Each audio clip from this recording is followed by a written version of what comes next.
A single jump destroyed a car forever and then ran on television every week for 6 straight years.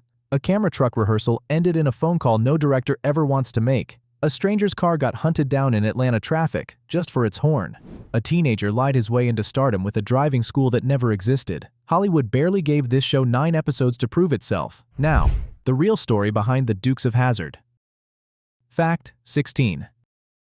One jump, frozen forever into every single opening credit, was actually the end of that car's entire life. On November 11, 1978, a stuntman launched the very first General Lee off a dirt ramp, 16 feet high, 82 feet long, clearing a full police car on the way down. It landed hard enough to total the vehicle instantly, right there on set. And yet, that exact jump, that exact wrecked car, ran at the end of every single opening sequence for 6 straight years. Hundreds of replacement Chargers came and went behind the scenes. Audiences never noticed. They were watching the same dead car every week and had no idea. Fact 15.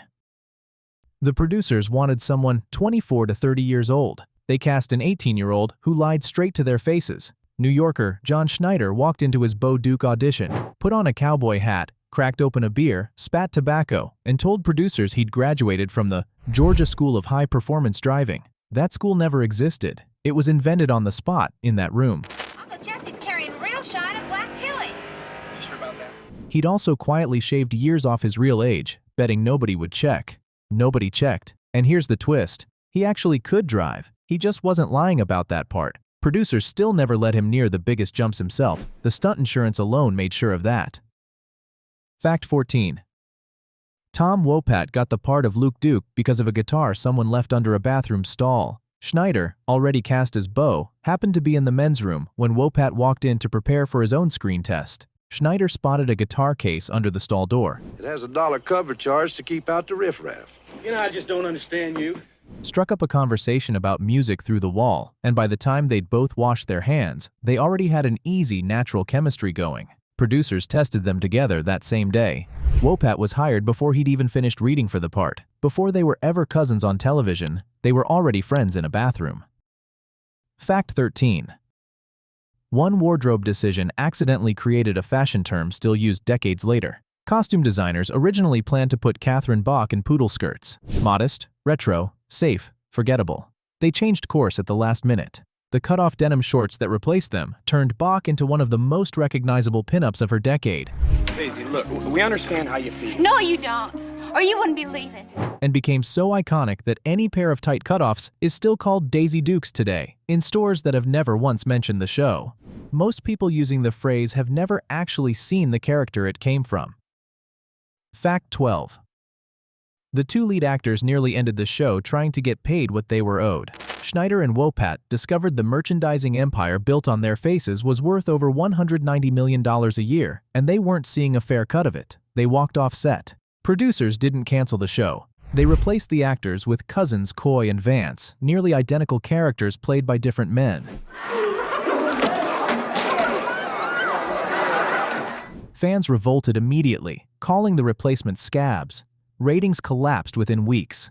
When Schneider and Wopat finally came back, the show simply erased Coy and Vance inside a single episode. Neither one was ever mentioned again, by anyone, for the rest of the series. Fact 11.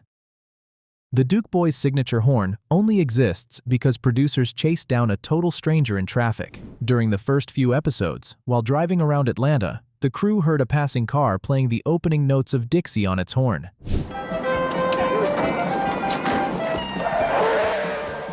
They followed it through the streets, flagged the driver down, and simply bought the horn right off his car on the spot. It became the single most recognizable sound in the entire series. And that stranger drove away without ever knowing he'd just sold television history. Fact 10. One actor transformed himself into Boss Hogg before the cameras even rolled. Sorrel Book was a genuine method actor. The on-camera breakfast was actually his food, not a prop dressed up for the camera. I got you now, Jesse Duke. That's right, Loomis. Arrest that bitch runner. He also built the character's voice from scratch by studying South Carolina Senator Strom Thurmond, giving a cartoonish comedy villain a very real, very specific political voice hiding underneath all the laughs. Fact 9. Nobody told viewers how many of these cars actually died making the show. More than 300 Dodge Chargers were destroyed over the course of the series. Roughly 2 every single episode for 147 episodes straight. Every stunt car got the same treatment before it died. A welded roll cage, a reinforced suspension, Join the National Guard? Hush! Don't you go smart-mouthing the law. and up to 1,000 pounds of concrete ballast in the trunk just to survive a single landing. Producers burned through real 1969 Chargers so fast that they started hiring small planes to fly over the rural South, hunting junkyards for more stock just to keep production moving. Today, out of everything that was ever built and wrecked, only 17 of those original General Lees still exist. Fact 8. Roscoe's actor once refused to work for 5 straight episodes over a single missing room. James Best had no private dressing room to change costumes in, so he simply stopped filming. The studio's fix wasn't to build him one. Instead, the crew just hosed him down with a garden hose between takes whenever his uniform got dirty, and considered the problem solved. But turning good-natured chaos into a hit show wasn't the only thing this production built by accident. Fact 7. The show's famous family kept falling apart behind the scenes. Only 2 actors survived from the first episode to the very last one. Across 147 episodes of constant cast walkouts, recasts, and rewrites, only Uncle Jesse and Boss Hogg appeared in absolutely every single episode. Enos left the show entirely for his own spin-off, then came crawling back when it flopped. Cletus was brought in to replace him.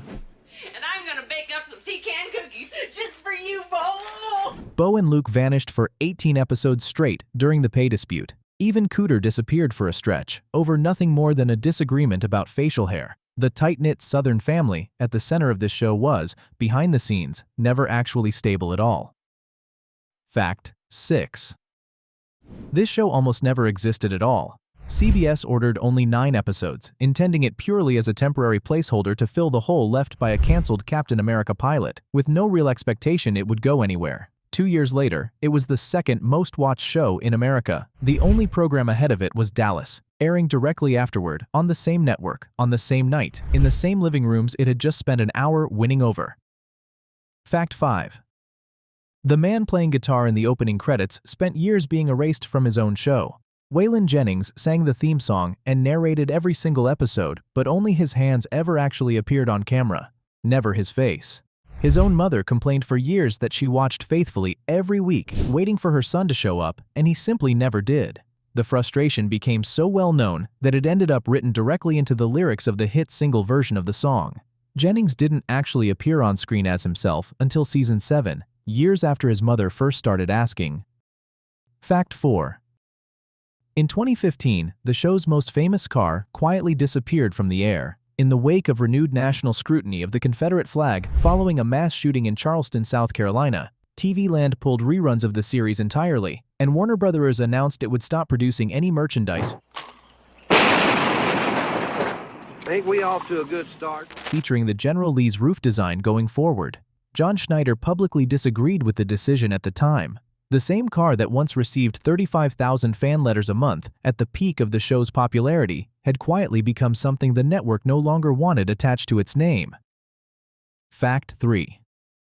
Nothing audiences loved about this show was fake. There was no CGI, no green screen, no shortcuts. Every jump, every crash, every flip was a real car at real speed, driven by a real stunt crew, week after week, season after season, for 6 straight years. It made the show legendary. It also made it genuinely dangerous, in ways the studio didn't always talk about publicly. Fact 2. The show's stunt coordinator once told reporters on the record that nobody had ever gotten hurt making this show. It wasn't true. On June 18, 1980, a 3/4-ton camera truck loaded with crew flipped over while rehearsing a routine chase scene near Lake Sherwood, California. Not even a real take, just a rehearsal. 9 people were injured. One of them didn't survive. Fact 1. Camera assistant Rodney Mitchell had told a friend, on the very day of the accident, that he needed to get off this show before it killed him. He was 31 years old. His wife and his 8-year-old son later sued the studio and the Ford Motor Company over the vehicle he'd been riding in when it rolled. The show didn't stop production. The jumps kept happening, week after week. The Dukes of Hazzard ran for 5 more years after that morning near Lake Sherwood. He never got to see any of it. Not one more season, not one more jump, not one more year of the show he'd wanted to escape.